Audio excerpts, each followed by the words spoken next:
এ মুহূর্তে যে নতুন ওয়ার্ডটি নিয়ে আলোচনা করতে যাচ্ছি সে ওয়ার্ডটি হলো এনকাউন্টার।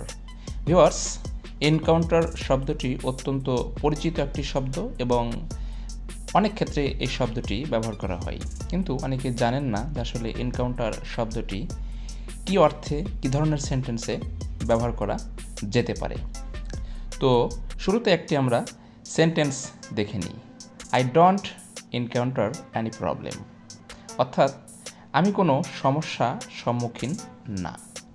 আশা করি বুঝতে পেরেছেন এনকাউন্টার শব্দের বাংলা অর্থটা কী হচ্ছে। কিছু সিনোনিম দেখা যাক।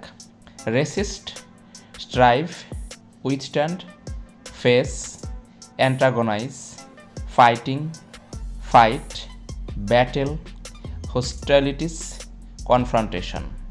একটা বিষয় মাথায় রাখতে হবে, এনকাউন্টার শব্দটি একই সাথে ভার্ব এবং একই সাথে নাউন হিসেবে ব্যবহৃত হয়।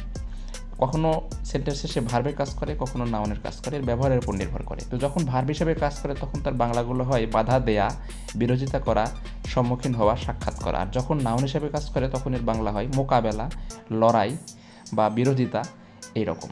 ভিউয়ার্স, আশা করি বুঝতে পেরেছেন। ধন্যবাদ।